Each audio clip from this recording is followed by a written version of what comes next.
ஒவ்வொரு விஷயத்தையும் கற்றுக்கணுங்கிற ஒரு ஆர்வம் உள்ள ஒரு ராசி இந்த கன்னி ராசி. ஏன்னா கிரகங்களுடைய இளவரசன் என்று சொல்லக்கூடிய புதன் ஆளக்கூடிய ராசி. பல விஷயங்களை அறிந்து வைத்திருப்பாங்க இந்த கன்னிராசி என்பர்கள் அப்படின்னே சொல்லலாம். அதே மாதிரி எல்லாத்துலேயுமே கொஞ்சம் புத்திசாலித்தனம் நிறைந்தவங்களாக இந்த கன்னிராசி என்பர்கள் இருப்பாங்க அப்படின்னே சொல்லலாம். இந்த கன்னிராசியில் உத்திரம் 2 3 4 பாதம், அஸ்தம் 1 2 3 4 பாதம், சித்திரை 1 2 பாதங்கள்லாம் பிறந்தவங்க இந்த கன்னிராசி என்பர்கள் எப்பவுமே எல்லா இடத்துலையுமே கொஞ்சம் மகிழ்ச்சியாக இருக்கணும் அப்படின்னு நினைப்பாங்க. மனதுக்கு பிடிச்ச நல்ல நல்ல விஷயங்களை தேடி தேடி செய்யணும் அப்படின்னு நினைப்பாங்க. யாருடைய மனதையும் அவ்வளோ சீக்கிரம் புண்படுத்த மாட்டாங்க இந்த கன்னிராசி என்பர்கள் அப்படின்னே சொல்லலாம். எந்த வேலையை எப்படி செய்யணும் அப்படிங்கிறத அறிந்து அதற்கேற்ப செயல்படக்கூடியவங்களா இந்த கன்னிராசி என்பர்கள் இருப்பாங்க. பர்ஃபெக்டாக இருக்கிறது தான் உங்களுக்கு ரொம்ப பிடிக்கும். பர்ஃபெக்டாக இருந்தாங்க அப்படின்னா அவங்கள ரொம்ப நேசிக்கக்கூடியவங்களா இந்த கன்னிராசி என்பர்கள் இருப்பாங்க அப்படின்னே சொல்லலாம். நல்ல ஒரு அமைதியான சுபாவம் உடையவங்க இந்த கன்னிராசி என்பர்கள். யாருமே அவ்வளோ சீக்கிரம் இவங்களை எளிதாக ஏமாத்திட முடியாது. ரொம்ப புத்திசாலிகள், ரொம்ப அறிவாளிகளாக இருப்பாங்க. எந்த காரியத்திலுமே அவசரம் காட்ட மாட்டாங்க. ரொம்ப பொறுமையாக நிதானமாக தான் ஒவ்வொரு முடிவுகளையும் எடுக்கக்கூடியவங்களா அவங்க இருப்பாங்க. பொதுவாக வீட்டிலே கூட ஒரு விசேஷம் நடக்குது அப்படின்னா எல்லாருக்கிட்டையும் கொஞ்சம் கலந்து ஆலோசித்து தான் ஒரு முக்கியமான முடிவு எடுக்கக்கூடியவங்களா இந்த கன்னிராசி என்பர்கள் இருப்பாங்க அப்படின்னு சொல்லலாம். பெரும்பாலும் இவங்களுக்கு கூட்டு குடும்பமாக இருக்கிறது தான் அதிகம் பிடிக்கும். தனி குடுத்தனத்தை அதிகம் விரும்ப மாட்டாங்க. ஆனால் இவங்களுக்கு பார்த்தீங்கன்னா பெரும்பாலும் தனி குடுத்தனம் தான் அமையும் உங்களுடைய திருமண வாழ்க்கைக்கு அப்புறம். ஆனால் கூட்டு குடும்பமாக தான் சேர்ந்து ஒரு முடிவு எடுக்கக்கூடியவங்களா அந்த கன்னிராசி என்பர்கள் இருப்பாங்க அப்படின்னு சொல்லலாம். எந்த ஒரு தவறையுமே அன்பால் பேசி திருத்திட முடியும் அப்படின்னு நினைக்கக்கூடிய ஒரு இயல்பான சுபாவம் உடையவங்க இந்த கன்னிராசி என்பர்கள் அப்படின்னு சொல்லலாம். எல்லா இடத்துலையுமே தன்னை தாழ்த்தி பேசிப்பாங்க. மற்றவங்களுடைய மனது புண்படுத்தக்கூடாது அப்படிங்கிறதுக்காக மற்றவங்களை உயர்த்தி பேசக்கூடியவங்களாகவும் அந்த நல்ல குணமெல்லாம் பெற்றவங்களாக இந்த கன்னிராசி என்பர்கள் இருப்பாங்க அப்படின்னே சொல்லலாம். ராசி கன்னிராசி பெண் தன்மை உள்ள ஒரு ராசி என்பதனால ஒவ்வொரு இடத்துலையும் பேசுறதுக்கு கொஞ்சம் அச்சம் கூச்சம் இந்த சுபாவெல்லாம் இவங்களுக்கு இயல்பாகவே இருக்கும் அப்படின்னே சொல்லலாம். இவங்களுடைய வயது அப்படிங்கிறது அவ்வளோ சீக்கிரம் கிடைக்க முடியாது. எப்பவுமே பார்த்தீங்கன்னா ஒரு இளமையான வயதோடு இருக்கக்கூடியவங்களா அந்த கன்னிராசி என்பர்கள் இருப்பாங்க. நல்ல ஒரு ஞாபக சக்தி உடையவங்களா இருப்பாங்க. இவங்களுடைய உடல் பாவனை எப்படி இருக்குன்னா நல்ல ஒரு நடுத்தரமான உயரமுடையவங்களாக நல்ல ஒரு இயற்கையான அழகு பெற்றவங்களாக இருப்பாங்க. இவங்களுக்கு கோபம் வர்றது அப்படிங்கிறது கொஞ்சம் அரிது தான். ஏன்னா வந்தால் அப்படியே கோபம் வந்தால் கூட ஒரு சில வார்த்தையில நிறுத்திடுவாங்க, பேச மாட்டாங்க, அமைதியாக இருப்பாங்க. அதுக்கப்புறம் இயல்பாக பேசக்கூடியவங்களாம் அந்த கன்னிராசி என்பர்கள் இருப்பாங்க அப்படின்னு சொல்லலாம். சரி, இவங்களுக்கு வருகின்ற நாட்கள் எப்படி இருக்குது, வருகின்ற நாட்களுடைய கிரக அமைப்புகள் எப்படி இருக்குது? ஒரு சிலர்லாம் பார்த்தீங்கன்னா இப்போ 12th 10th 12th முடிச்சுட்டு அடுத்த லெவல் அடுத்த துறை எதை தேர்ந்தெடுக்கிறது அப்படிங்கிற மாதிரி ஒரு சிலர்லாம் யோசிச்சுட்டு இருப்பீங்க. அவங்களுக்காக இந்த லைன் அப்படின்னே சொல்லலாம். ஏன்னா கன்னிராசி என்பவர்களுக்கு ஆசிரியர் தொழில் ரொம்ப சிறப்பாக வரும், பொறியாளர் தொழில் நல்ல சிறப்பாக வரும், எழுத்து சார்ந்த கதாசிரியர், சினிமா, நடனம் இந்த மாதிரி விஷயத்துல நல்ல ஆர்வம் உள்ளவங்களாக இந்த கன்னிராசி என்பவர்கள் இருப்பாங்க. கலையில கொஞ்சம் ஈடுபாடு இருக்கும். இந்த மாதிரி தொழில் உங்களுக்கு அமைஞ்சிச்சு அப்படின்னா இவங்களுடைய வாழ்க்கை இன்னும் சிறப்பாக இருக்கும் அப்படின்னே சொல்லலாம். கலைநுட்பம் கொஞ்சம் அதிகமாக இருக்கும். எதையுமே கற்றுக்கணுங்கிற ஒரு ஆர்வம் உள்ளவங்களா இவங்க இருப்பாங்க. நல்ல ஒரு வாக்கு சாதத்தியம் படைத்தவங்களா இருப்பாங்க. அதனால ஜோதிட தொழிலும் உங்களுக்கு ஏற்ற தொழிலாக அமையும் அப்படின்னு சொல்லலாம். சரி, இவங்களுக்கு வருகின்ற நாட்கள் எப்படி இருக்குது, குறிப்பாக இந்த பிப்ரவரி மாதத்தில் என்னென்ன மாற்றங்களை அவங்க சந்திக்க போகிறாங்க அப்படிங்கிறது தொடர்ந்து இந்த வீடியோவில் பார்க்கலாம். உங்களுக்கு ஜோதிட ரீதியாக சந்தேகம் இருக்குது அப்படின்னா டிஸ்கிரிப்ஷனில் நம்பர் கொடுத்துருக்கோம். அந்த நம்பருக்கு கான்டாக்ட் பண்ணி முன்பதிவு செய்துக்கோங்க. பிப்ரவரி மாத கிரகநிலையை வைத்து ஆராய்ந்து பார்க்கும்போது இந்த கன்னிராசி என்பவர்களுக்கு நல்ல ஒரு மகிழ்ச்சிகரமான மாதமாக அமைந்திருக்கு அப்படின்னு. எப்போ பார்த்தாலும் ஒரு பிரச்சனை, ஒரு இடையூறு வந்துக்கிட்டே இருந்த நம்மளுடைய கன்னிராசி என்பவர்களுக்கு இந்த பிப்ரவரி மாதம் நல்ல ஒரு சாதகமான பலன் தரக்கூடிய அற்புதமான கிரக அமைப்புகள் அமைந்திருக்கு அப்படின்னு சொல்லலாம். சில பகுதியில இருந்து கொஞ்சம் எச்சரிக்கையாக இருக்கிறது நல்லது. அது எந்த பகுதி அப்படிங்கிறத பிற்பகுதியில் சொல்கிறோம். மாத தொடக்கத்தில் சூரியன், செவ்வாய், புதன் என 3 கிரகங்களும் உச்சம் பெற்று அவரோடு கூட சுக்கிரனும் 5ஆம் வீட்டில் பயிற்சியாக அமர்ந்திருக்கிறாங்க. 5வது வீடு அப்படிங்கிறது நல்ல ஒரு அருமையான இடத்துல இந்த 3 கிரகங்களுடைய சேர்க்கை அமர்ந்திருக்கிறதுனால நல்ல ஒரு மகிழ்ச்சியை வருகின்ற நாட்கள்ல இந்த கன்னிராசி என்பர்கள் எதிர்பார்க்கலாம் அப்படின்னே சொல்லலாம்.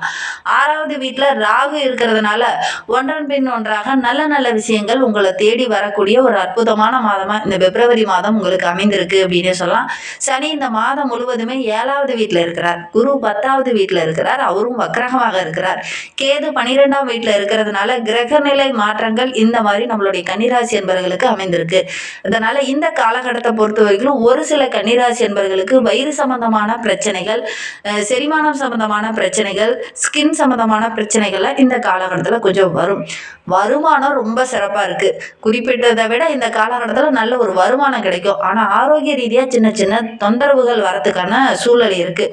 உங்களுடைய புதிய முயற்சி எல்லாமே உங்களுக்கு வெற்றியாக அமையும். உங்களுடைய கடினமான உழைப்புக்கு நல்ல ஒரு வெற்றி பெறக்கூடிய ஒரு மாதமாக இந்த பிப்ரவரி மாதம் உங்களுக்கு அமைந்திருக்கு அப்படின்னே சொல்லலாம்.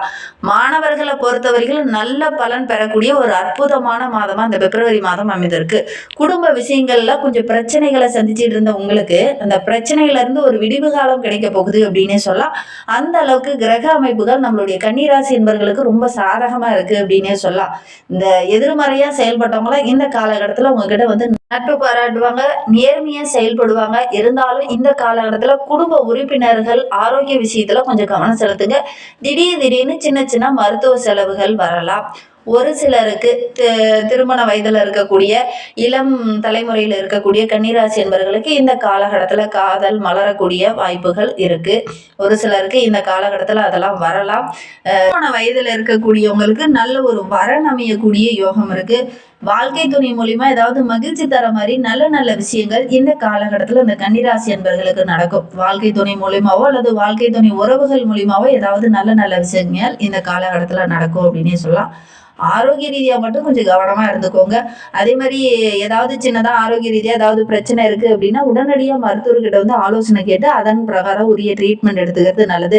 வேலையில் கொஞ்சம் கவனமாக இருங்க. கடினமான உழைப்புக்கு தான் நல்ல பயன் கிடைக்கும். கொஞ்சம் கூடுதல் எஃபெக்ட் போட்டு ஒவ்வொரு விஷயத்திலையும் ஈடுபடுங்க. நீண்ட காலமாக ஒரு சில பிரச்சனையெல்லாம் சந்திச்சுட்டு இருந்த உங்களுக்கு இந்த காலகட்டத்தில் அந்த பிரச்சனையிலேருந்து விடுவு காலம் பெற்று நல்ல ஒரு லாபம் பெறக்கூடிய அமைப்பு இருக்குது இந்த கன்னிராசி அன்பர்களுக்கு அப்படின்னே சொல்லலாம். அதே மாதிரி இந்த மாத பிற்பகுதியில் வெளியூர்லேருந்து வெளிநாட்டிலேருந்து ஏதாவது ஒரு நல்ல தகவல் நல்ல விஷயம் இந்த காலகட்டத்தில் நடக்கும். வெளியூர்லேருந்து ஏதாவது ஒரு சுப நிகழ்வோ அல்லது சுபகாரியமோ, ஒரு சிலர்லாம் ரொம்ப நாளாக வெளிநாட்டுக்காக வேலைக்காக காத்துட்டு இருப்பீங்க. அவங்களுக்குலாம் இந்த காலகட்டத்தில் வெளியூர்லேருந்து ஏதாவது சாதகமான பலன் கிடைக்கும் அப்படின்னே சொல்லலாம். வணிகம் சார்ந்த தொழிலில் இருக்கிறவங்களுக்கு கூட்டாளிகளிலிருந்து ஏதாவது ஒரு நல்ல விஷயங்கள் இந்த காலகட்டத்தில் நடக்கும். கூட்டு தொழிலாக செய்கிறவங்களுக்கு இந்த காலகட்டம் ரொம்ப சிறப்பாக இருக்கும். அதோட கூட்டாளிகளுடைய ஆலோசனை இந்த காலகட்டத்தில் உங்களுக்கு சிறப்பான பலனை பெற்றுத்தரும் அப்படின்னே சொல்லலாம். வணிகம் சார்ந்த தொழிலில் இருக்கிறவங்களுக்கு இந்த காலகட்டத்தில் தொழிலில் விரிவுபடுத்தினீங்க அப்படின்னா கூட உங்களுடைய உழைப்புக்கேற்ற நல்ல ஒரு பலன் கிடைக்கக்கூடிய ஒரு யோகமான காலகட்டமாக அந்த காலகட்டம் அமைந்திருக்கு அப்படின்னு சொல்லலாம். ஒரு குறிப்பிடத்தக்க அளவுக்கு நல்ல வருமானம் கிடைக்கக்கூடிய காலகட்டமாக தான் இந்த கன்னிராசி என்பவர்களுக்கு இந்த காலகட்டம் அமைந்திருக்கு அப்படின்னே சொல்லலாம். குறிப்பாக கன்னிராசி மாணவர்களுக்கு உயர்கல்வியில் நம்ம இந்த காலேஜுக்கு போகணும் அப்படின்னு ஒரு சிலர்லாம் முடிவு பண்ணி அந்த காலேஜ் தேர்ந்தெடுத்து வச்சுருப்பீங்க. கட்டாப்பு ஒரு சிலருக்கு கிடைச்சிருக்கும், ஒரு சிலருக்கு கிடைக்காம வெயிட்டிங் லிஸ்ட்டில் இருந்திருப்பீங்க. அவங்களுக்கெல்லாம் இந்த காலகட்டத்தில் அந்த எந்த காலேஜில் எதை படிக்கணும்னு நினைக்கிறீங்களோ அதெல்லாம் இந்த காலகட்டத்தில் கிடைக்கக்கூடிய யோகம் இருக்குது. இந்த போராட்டத்தில் இருந்தவங்களுக்கு வெற்றி பெறக்கூடிய ஒரு காலகட்டமாக இந்த பிப்ரவரி மாதம் அமைந்திருக்கு அப்படின்னே சொல்லலாம். வெளிநாட்டுக்கு போய் படிக்கணும்னு ஆசைப்பட்டவங்களுக்குலாம் இந்த காலகட்டத்தில் நல்ல நல்ல வாய்ப்புகள் வரும். வாய்ப்புகளை கரெக்டாக பயன்படுத்திக்கிட்டீங்க அப்படின்னா வெளியூர் வெளிநாட்டில் போய் பயிலக்கூடிய யோகம்லாம் அந்த கன்னிராசி மாணவர்களுக்கு அமைந்திருக்கு அப்படின்னு சொல்லலாம். நிதி நிலைமை ரொம்ப சிறப்பாக இருக்குது. பெருசாக எதுவும் பாதிப்பு இந்த காலகட்டத்தில் இருக்காது அப்படின்னே சொல்லலாம். இருந்தாலும் இந்த நிதி சம்பந்தமான விஷயத்தில் இருக்கக்கூடிய கன்னிராசி அன்பர்கள் கொஞ்சம் கவனமாக இருந்துக்கோங்க. ஏதாவது ஒரு சிக்கல் ஒரு பிரச்சனை வரதுக்கான ஒரு சூழல் இருக்குது. குறிப்பாக நிதி சார்ந்த துறையில் இருக்கிறவங்களுக்கு மட்டும் இந்த கன்னிராசி அன்பர்கள் கொஞ்சம் கவனமாக இருந்துக்கோங்க. அதே மாதிரி ஆரோக்கிய ரீதியாக சின்ன சின்ன தொந்தரவுகள் வரதுக்கான சூழ்நிலை இருக்குது. பணம் கொடுக்கல் வாங்கல் விஷயத்தில் இந்த கன்னிராசி அன்பர்கள் இப்படிலாம் வாழ்நாள் முழுவதுமே எப்பவுமே கவனமாக இருந்துக்கோங்க. இல்லை அப்படின்னா தேவையில்லாத பிரச்சனைகள்லாம் உங்களை தேடி வரும். குறிப்பாக உங்களுடைய உறவுகளுக்கே கூட பணம் கொடுத்துருந்தீங்க அப்படின்னா அது டக்குன்னு வராது. உங்களுடைய உறவை அந்த இடத்துல துண்டிக்கிற மாதிரி தான் ஒரு சூழ்நிலை ஏற்படும் இந்த கன்னிராசி என்பர்களை பொறுத்தவரையிலும். அதனால் முடிந்த அளவுக்கு பண விஷயத்தில் மட்டும் இந்த கன்னிராசி என்பர்கள் கவனமாக இருந்துக்கோங்க. யாருக்காவது பணம் வாங்குறீங்க அல்லது நீங்கள் யாருக்காவது கொடுக்குறீங்க அப்படின்னா இந்த பண விஷயத்தில் மட்டும் உறவுங்கிட்ட கொடுக்கவும் கொடுக்காதீங்க, வாங்கவும் வாங்காதீங்க. நண்பர்கிட்டையும் அதே மாதிரி இருந்துக்கோங்க. அதுதான் உங்களுக்கு ரொம்பவும் நல்லது அப்படின்னே சொல்லலாம். இன்னுமே உங்களுடைய வாழ்க்கை ரொம்ப சிறப்பாகவும் ரொம்ப மகிழ்ச்சிகரமாகவும் இருக்கணும் அப்படின்னு நினைக்கிற நம்மளுடைய கன்னிராசி என்பர்கள் புதன்கிழமை அன்று ஸ்ரீ மகாவிஷ்ணுவோடைய மந்திரங்களை ஜபிக்கிறது, ஸ்ரீ மகாவிஷ்ணுவுக்கு பிடித்த சகஸ்கர நாமத்தை ஸ்தோத்திரத்தை பாராயணம் செய்கிறது, இதெல்லாம் நல்ல பலனை பெற்றுத்தரும். முடிந்தால் இந்த கன்னிராசி என்பர்கள் தினமுமே செய்யலாம். அப்படி தினமும் செய்ய முடியாதவங்க புதன்கிழமையிலையாவது இதை செய்யுங்க. ஏன்னா உங்களுக்கு பெரும்பாலும் மகாவிஷ்ணுவோடைய அருள் பரிபூரணமாக கிடைத்தது அப்படின்னா நீங்கள் எடுக்கிற காரியங்கள் உங்களுக்கு வெற்றியாக அமையும். ஏன்னா நீங்கள் புதனோட ஆதிக்கத்தில் பிறந்தவங்க. அதனால் மகாவிஷ்ணு வழிபாடு செய்கிறது நல்ல ஒரு மாற்றத்தை கொடுக்கும். வீட்டு பூஜை அறையிலேயே கூட மகாவிஷ்ணு சகஸ்கர நாமம் அந்த புத்தகத்தை வாங்கிட்டு வீட்டில் வச்சு தினமுமே பாராயணம் செய்யுங்க. கண்டிப்பாக நல்ல ஒரு பலனை நீங்கள் எதிர்பார்க்கலாம். நம்ம அப்படி கூட செஞ்சு பாருங்கள். இந்த மாதிரி பயனுள்ள தகவலை நீங்கள் தொடர்ந்து கேட்கணும் அப்படின்னு நினச்சிங்கன்னா நம்ம சேனலை சப்ஸ்கிரைப் பண்ணிவிட்டு கூடவே இருக்கிற பெல் ஐக்கானையும் கிளிக் பண்ணிக்கோங்க. அப்போ தான் நாங்கள் போடுற ஒவ்வொரு வீடியோவுமே உங்களுக்கு நோட்டிஃபிகேஷனாக வரும். நீங்கள் கன்னிராசி அன்பராக இருந்தால் மறக்காமல் நம்மளுடைய சேனலுக்கு ஒரு லைக் கொடுத்துட்டு உங்களுடைய உறவுகள் வகையில் நண்பர்கள் வகையில் யாராவது கன்னிராசி அன்பர்கள் இருக்காங்க அப்படின்னா மறக்காமல் இந்த வீடியோவை அவங்களுக்கும் ஷேர் பண்ணிவிடுங்க. கன்னிராசியில் நீங்கள் எந்த நட்சத்திரத்தில் பிறந்தீங்க, உங்களுடைய இஷ்ட தெய்வ பெயர் என்ன, உங்களுடைய குலதெய்வ பெயர் என்ன அப்படிங்கிறத மறக்காமல் எங்களுடைய கமெண்ட் பாக்ஸில் தெரிவிங்க. உங்களுக்கு ஜோதிட ரீதியாக ஏதாவது சந்தேகம் இருக்குன்னா டிஸ்கிரிப்ஷனில் நம்பர் கொடுத்துருக்கோம், அந்த நம்பருக்கு கான்டாக்ட் பண்ணுங்கள். இந்த வீடியோவை முழுமையாக பார்த்ததற்கு